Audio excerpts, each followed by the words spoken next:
Here we have a tube type tire, okay? And here we have a tube for said tire that goes into the tire. And here we have a problem. As you can see on the valve stem, we have these nuts. Now, here's a used motorcycle inner tube that I removed from a brand new Honda CRF 300L. So this is what came from the factory. And as we know, the factory is the indisputable temple of mechanical correctness and knowledge. And from the factory, it came like this. Let me get a wheel to demonstrate. So, let me find the hole. It came like this. One nut was bolted all the way down and tightened to the bottom of the valve stem, to the base of the valve stem. It was then inserted into the wheel, and then the other nut was tightened down to the wheel reasonably tight. This is what came from Honda, from the factory, and so I assumed that's the correct way to do it. But recently it was also time to replace the inner tubes on my motorcycle, so I bought new inner tubes from Michelin, and I tried to do the same thing, to repeat the same procedure, but it did not work. I could not get the bead to seat, I could not install the tire properly onto the wheel, no matter how much I inflated the tube. I was lost, and I came back to the box and I found the reason behind my lostness. Displayed proudly in beautiful monochrome was this image.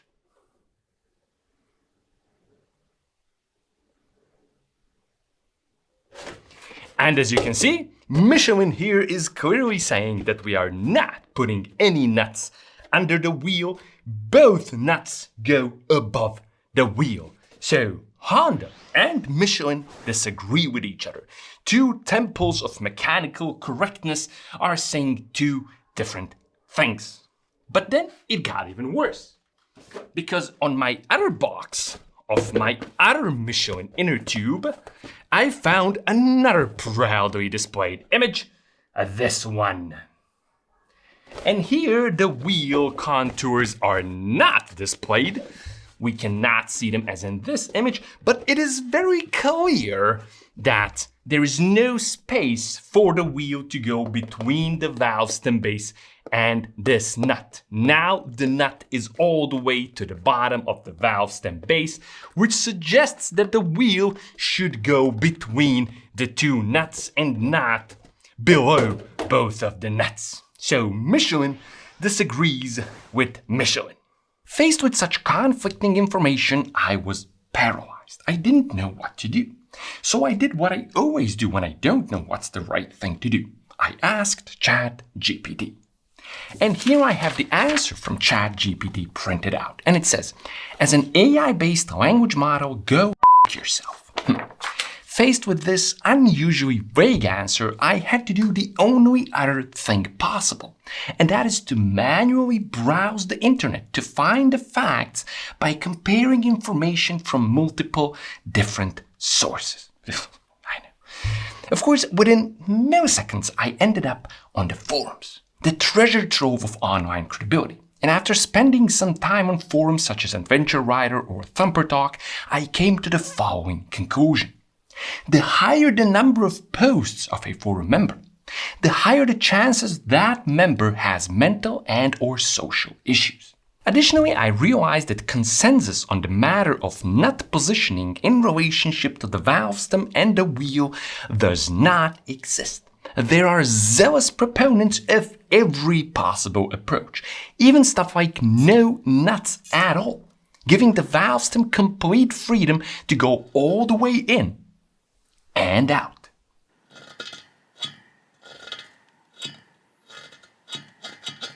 Others suggested just one nut on the outside of the wheel, but not tightened down to the wheel.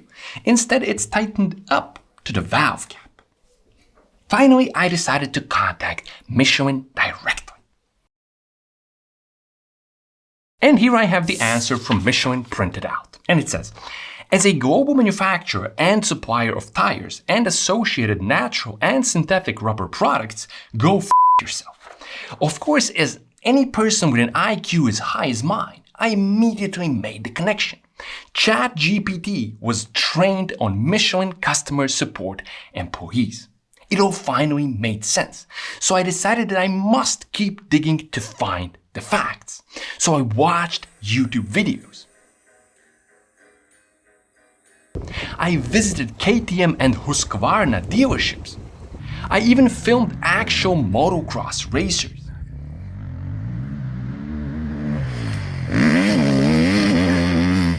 I spent an entire lunch break on this, and I finally found the ultimate, most comprehensive answer.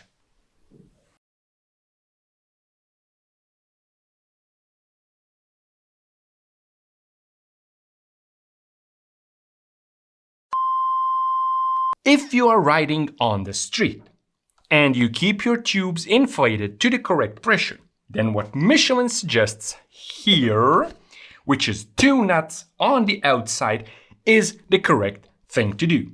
You will take your first nut, tighten it down to the wheel, finger tight only, and then you will take the second nut and tighten it to the first nut and lock them against each other using 2 wrenches. The only purpose of the second nut is to keep the first nut in place. Without the second nut, the first nut would come loose because it's finger tight only. That's street driving / riding. If you are riding off-road and you occasionally deflate your tubes to an air pressure below specified in order to overcome challenging terrain, then there should be no nut on the outside of the valve stem of the wheel tightened down to the wheel. Why? Because the wheel, the tube, and the tire are not glued together. The only thing keeping these 3 together is the pressure of the tube acting against the tire and the wheel. If you deflate your tube, you are removing the force keeping them together, which means that your tire can slip. It can rotate independently off the wheel for a little bit. This is especially true on motorcycles capable of outputting large amounts of torque quickly and aggressively. When the tire rotates and slips on the wheel, it is going to take the tube with it. If the valve stem is tightened, secured to the wheel via a nut, it is going to be ripped off.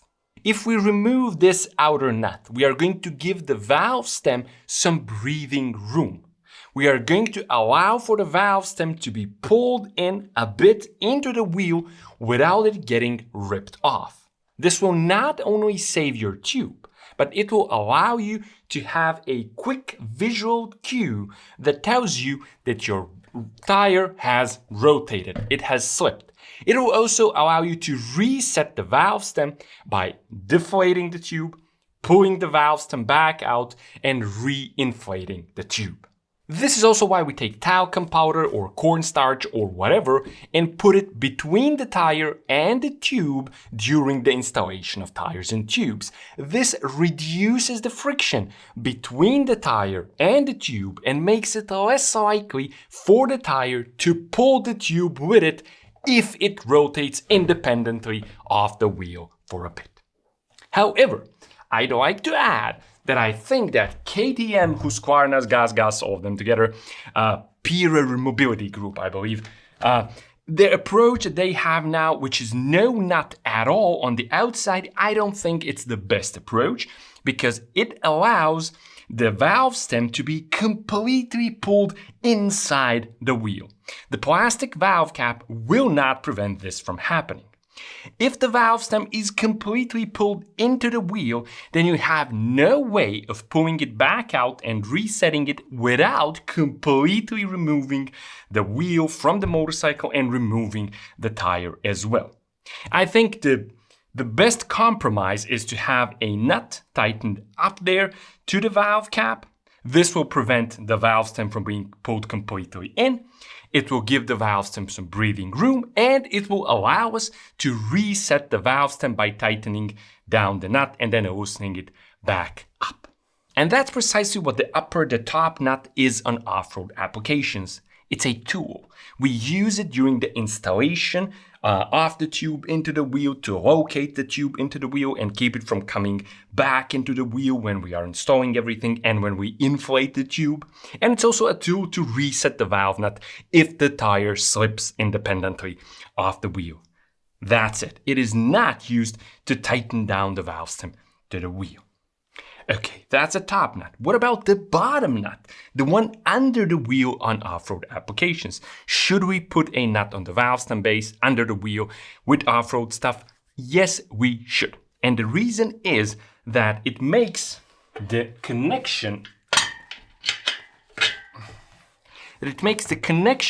between the valve stem and the rubber of the tube a little bit stronger. If we remove this nut, we are going to see that we have a little washer. Now, if we deflate the tube and we ride with a deflated tube, the absence of this nut is going to allow this washer to bounce and chew on the tube, which will over time compromise this area around the valve stem base and cause it to eventually fail. Some manufacturers also choose to install a nut to the valve stem base from the factory and tighten it. If you buy a tube and you try to remove this nut and it doesn't come off with very little finger force or minimal effort with a wrench, then do not try to remove it. Leave it alone, because trying to force this nut away to loosen it by force will likely compromise or even destroy that tube. Some manufacturers choose to do this because it fits their manufacturing process, but also, perhaps more importantly, because they don't trust consumers. And I understand that people hate to think it's true. A nut tightened down to the base of the valve stem under the wheel prevents two things. Number one, it prevents the valve stem from being ripped off from the tube by over-tightening. Some people tend to forget that the tube is nothing but rubber, and the connection between the valve stem and the tube is again nothing but rubber. But some people like things to be super tight and super secure. They believe that makes it better. So when they install the tube, they keep tightening the upper nut on the outside of the wheel with a wrench until it's super secure, super tight. Doing this is going to pull out the valve stem and rip off the valve stem because it's nothing but rubber. If we put a nut on the valve stem base under the wheel, then it's going to prevent this scenario, the ripping of the valve stem, by over-tightening the top nut from happening. So that's number one. Number two, manufacturers don't really trust consumers to keep their tires at the correct pressure, and if the pressure is below specified, then this washer is going to chew down on the tube. As we said, it's going to compromise it, and so a nut tightened down onto the washer, onto the valve stem base, is going to prevent that from happening as well. However, a nut under the wheel between the tube and the wheel does have a drawback. As you can see, on the valve stem base we have this washer, and this washer has this little nice conical shape, which means that it's designed to seal against the rubber tape and the hole of the wheel. If we put a nut on top of the washer, then the washer will not be able to do this sealing job, which means that we are going to allow moisture and debris into the space between the tube, the tire, and the wheel. Over time, this moisture and debris is going to cause, number one, your valve stem base to rust out a bit like this, and is going to cause a bit of abrasion damage all over the tube, as you can see on my old tubes. However, on off-road applications, the tires and tubes simply don't last long enough for this long-term damage to become an issue. Plus, when you deflate your tubes, moisture and abrasion is going to get in there, whether you have a nut or a washer or whatever, because you deflated your tube, the seal will be compromised. But this is also why we don't want a nut under the wheel on street-driven applications, because on the street we ride much greater distances at much greater speeds. We keep our air pressure at the correct air pressure, hopefully, and we keep our tires and tubes for a longer period of time. So we don't want moisture and abrasion in there. We want to give the tubes and tires the best chance of lasting for as long as possible. So there you have it. Nut positioning and how it impacts the longevity of your rubber products. As always, thanks a lot for watching, and I'll be seeing you soon with more fun and useful stuff on the D4A channel.